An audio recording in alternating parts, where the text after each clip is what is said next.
Assalamualaikum warahmatullahi wabarakatuh. Kembali lagi kita bahas masalah harga pokok produk bersama dan produk sampingan. Kali ini sesinya lebih banyak kepada produk sampingan. Mudah-mudahan materi ini bisa bermanfaat bagi teman-teman, bagi mahasiswa jurusan akuntansi, jurusan manajemen. Sebelumnya, saya telah pernah membahas tentang harga pokok produk. Sekarang kita berbicara biaya bersama dalam keputusan manajemen. Biaya bersama dan keputusan manajemen, tujuan alokasi biaya bersama untuk menghitung laba, agar supaya dapat diketahui berapa kontribusi masing-masing produk bersama terhadap seluruh laba yang diperoleh oleh perusahaan. Harga pokok tiap produk bersama yang didapat dari proses alokasi tidak bermanfaat bagi manajemen dalam pengambilan keputusan. Bahkan sering ya, harga pokok tiap produk bersama didapatkan dari proses alokasi tidak bermanfaat. Karena masing-masing bersama terhadap seluruh laba diperoleh oleh perusahaan ya. Biasanya tidak menjadikan suatu hal keputusan. Kadang bisa mengakibatkan salah analisa. Ini saya contohkan. Contoh perusahaan A memproduksi dua jenis produk A dan B. Biaya bersama ada 375.000 telah dialokasikan kepada produk A dan produk B dengan metode rata-rata biaya persatuan. Produk A di jumlah produksi adalah 15.000, produk B jumlah produksinya 10.000. Berarti total jumlah produksi adalah 25.000. Dengan biaya rata-rata per kilo adalah Rp15, maka alokasi biaya bersama adalah 22.500, 5.000, 225.000 dan 150.000. Totalnya 375. Ini merupakan biaya alokasi berdasarkan alokasi tadi. Nah, kita hitung jika semua produk yang dihasilkan tersebut terjual habis dengan harga produk A 16,5 per kilo dengan produk B 14,5 per kilo rupiah per kilo, perhitung laba rugi. Kita jumlahkan harga penjualan dengan harga jumlah penjualan adalah A 16 rupiah, 16,5 rupiah per kilo dikali dengan 15.000 dapatlah 247.500 rupiah. Ya. Dan produk B dengan harga jual 14 setengah rupiah per kilo adalah dapat 145.000.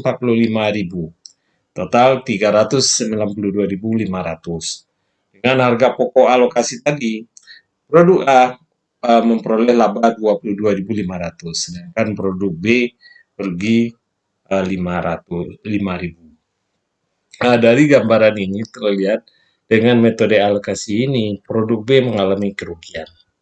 Nah, apabila manajemen melihat perhitungan seperti di atas, salah dalam melakukan analisa, maka menganggap produk B mengakibatkan kerugian. Sehingga tidak dilanjutkan produksi karena kerugian, karena rugi kan. Padahal pengelolaan produk bersama pada umumnya salah satu jenis produk tidak dapat dihindari produksi. Karena apabila produk bersama salah satu produksi dia akan timbul produk yang satu. Makanya tidak bisa dihindari kan, harus terjadi produk tersebut. Harga pokok persatuan produk bersama juga tidak dapat dipakai sebagai salah satu bahan pertimbangan dalam memutuskan apakah salah satu produk bersama perlu diolah lebih lanjut atau tidak. Ini menjadi pertimbangan dalam memutuskan apakah salah satu produk. Jadi tidak dapat dipakai sebagai salah satu bahan pertimbangan. Ini yang menjadi ya produk bersama itu karena salah satu diproduksi produk yang satu akan timbul lagi, tidak bisa dia dipisah dan tidak bisa dihindar. Kalau produksi ini produksi, ya yang produksi B akan diproduksi juga, tidak bisa dipisahkan. Nah, kita berbicara akuntansi produk. Metode akuntansi yang diperlakukan produk sampingan dibagi menjadi dua golongan. Metode tanpa harga pokok, non-cost metode. Metode yang tidak menghitung HPP sampingan. atau persediaan, tetapi memperlakukan pendapatan produk sampingan sebagai pendapatan atau mengurangi biaya produksi. Dia tidak dihitung sebagai HPP-nya dan atau persediaannya, tetapi diperlakukan sebagai pendapatan, itu sebagai pendapatan dan mengurangi biaya produksi. Yang kedua, metode harga pokok, cost metode, mengalokasikan biaya bersama kepada produk sampingan, menentukan harga pokok persediaan produk atas dasar biaya yang dialokasikan tersebut. Ini yang membedakan. Metode tambah harga pokok, pendapatan penjualan produk sampingan diperlakukan sebagai penghasilan di luar usaha. Pendapatan penjualan produk sampingan diperlakukan sebagai tambahan pendapatan penjualan produk utama. Pendapatan penjualan produk sampingan diperlakukan sebagai pengurang harga pokok penjualan. Pendapatan penjualan produk sampingan diperlakukan sebagai pengurang total biaya produksi. Ada yang diperlakukan sebagai penghasilan luar usaha, ada yang diperlakukan sebagai tambahan pendapatan penjualan utama, ada yang diperlakukan sebagai pengurang harga pokok penjualan, ada yang diperlakukan sebagai pengurang total biaya produksi. Nah, pendapatan penjualan produk sampingan diperlakukan sebagai penghasilan di luar usaha. Dia masuk dengan di luar usaha, bukan termasuk produk utama dia. Tepat untuk perusahaan. Jika produk sampingan tidak begitu penting ya, biasanya kalau produk sampingan itu tidak terlalu penting. Penggunaan metode ini lebih teliti, memerlukan biaya yang tidak sebanding dengan manfaat yang diperoleh. Karena penggunaan metode ini lebih teliti, memerlukan biaya yang tidak sebanding ya. Saat dipisahkan produk samping dari produk utama tidak begitu jelas, pembebanan HPP sampingan kepada produk utama tidak mengakibatkan perbedaan yang mencolok pada HPP. Ya, dia tidak melihatkan perbedaan yang mencolok.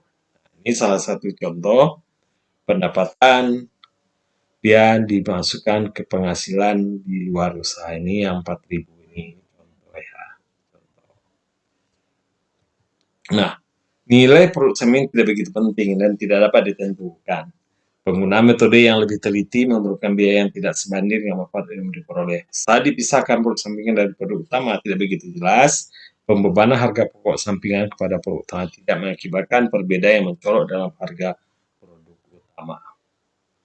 Nah, kesulitan akhir periode jika ada produk sampingan. Umumnya tidak ada penilaian. Jika ada, maka nilai pasar produk lah sampingan dilaporkan kepada dalam neraca. Biasanya dilaporkan dalam nilai pasar aja. Biasanya kalau enggak kita nilai Rp1 biasanya. Tidak selalu ya, biasanya dianggap sebagai pendapatan. Misalnya contohnya kayak di perusahaan perberasan itu ada katulnya biasanya sebagai produk sampingan. Kalau orang memproduksi beras pasti ada katulnya, pasti ada menirnya. Itu salah satu contoh. Mengakibatkan penandingan pendapatan dengan biaya tidak akan periode setepat. Saat selesai produk sampingan tidak di jurnal. Baru jurnal jika di luar dia tidak akan di jurnal, dia akan. Tapi secara fisik dia harus dihitung ya, karena nanti ada jangan terjadi penyelewengan. Tidak ada pengawasan produk sampingan. Meskipun nilai jual produk sampingan kecil, namun memberikan gambaran yang menyeluruh tentang hasil usaha perusahaan. Karena kalau produk itu tidak dicatat dalam perusahaan, ada catatan biasanya ekstra kontabel.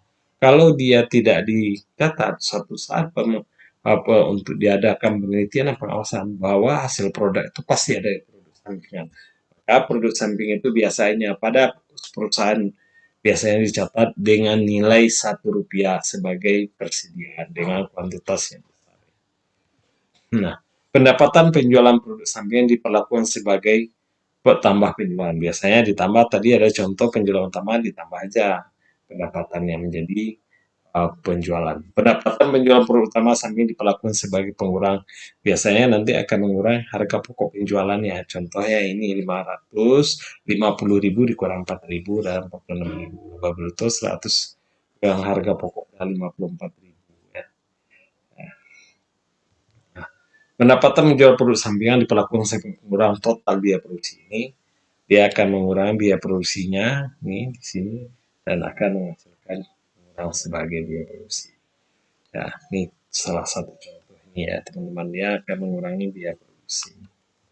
Nah, pendapatan bersih produk sampingan dikurang dari biaya total produksi bila ada biaya pemasaran berkurang produk sampingan terakhir. Biasanya dia mengurangi biaya produksi total produksi, nanti akan dikurangi lagi dengan biaya pemasarannya. Kirain dari tadi 4.000 dikurang 500 ini berhubungan dengan produk sampingan. Biaya pemasarannya dapat 35, dia akan mengurangi harga pokok produksi utama. Ini yang menjadikan nanti akan menyebabkan harga pokok penjualan akan berkurang. Metode nilai pasar atau residual cost metode. Metode ini menaksir biaya produksi sampingan dengan titik nol nilai pasarnya. Yang dikurangkan adalah taksiran nilai pasar produk. Perhitungan taksiran biaya produk sampingan pada saat terpisah. Ini taksiran, tambah taksiran biaya pemasarannya, taksiran biaya administrasi umumnya, taksiran biaya pengolahan nanti akan menghasilkan taksiran laba bruto dan taksiran biaya produk sampingan pada saat dipisah. Ini salah satu contoh ya. Ini kita ambil contoh biaya pemasaran dikeluarkan untuk memproduksi 40.000 kilo dan produk utama dan 5.000 produk sampingan berjumlah 6.400.000. Setelah dipisah tanpa mengalami proses lebih lanjut, nilai pasar produk sampingan adalah Rp80 per kilo, biaya pemasaran 5% dari harga jual. Laba bruto ditaksir adalah 5% dari harga jual.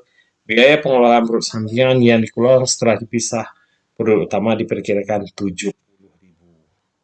Nah, tadi biaya produk sampingan, biaya utama adalah 400, taksiran biaya pendapatan penjualannya adalah 5.000 kali 800 dan 1.000. Taksiran dikurang nanti laba bruto adalah 50% dari harga jualnya, 15% dari harga jual, 5% dari harga jual adalah biaya taksiran pemasaran. Di jumlah nanti ada pengolahan biaya pengolahan ada 70 ada 150. Maka taksiran produk sampingan terpisah adalah 250.000. Nanti di sini 6.000. Ini adalah harga pokok produk sampingan ya. Setelah dipisah, nanti ditambah dengan biaya tambahan biaya 70.000. Ini jadi 250 mengurangi harga pokok. Apalah harga pokok penjualan utama, nanti baru dibagi ini 350 adalah harga pokok produk sampingan adalah Rp60. Ini salah satu perlakuannya ya teman-teman. Nah, metode harga pokok. Biaya pengganti supplement cost. Metode ini menggunakan harga pokok yang diperhitungkan dalam produk sampingan adalah sebesar harga beli, biaya pengganti supplement cost yang berlaku. Contohnya ketahui biaya produk untuk 18.000 kilo produk adalah pertama adalah 227.000. Penjualan produk utama adalah 15.000 dikali Rp3, jadi 45.000. Biaya pengganti produk sampingan digunakan dalam pengolahan produk utama adalah 1.800. Biaya pemasaran ada ADM ada 4.000. Persediaan akhir produk utama adalah 3.000. Laporan rugi laba accumulating cost-nya di dalam pelakuan terhadap produk samping adalah pendapatan penjualan 45.000, harga pokok produksi 18.000 dikali 27.000 dikurang biaya pengganti samping ada 1.800 dapat 25.200. Persediaan akhir adalah 3.000 dikali 1,40 rupiah ya. Ini adalah 25.200 dibagi 18.000 pada 1,4 ya. Kali 1,4 laba bruto administrasi adalah laba kotor. Oke teman-teman, sampai di sini pembahasan kita tentang harga pokok produk sampingan. Jangan lupa ya teman-teman, like, subscribe, bunyikan loncengnya, dan bagikan kepada teman-teman. Mudah-mudahan materi ini bermanfaat bagi teman-teman. Thank you for watching.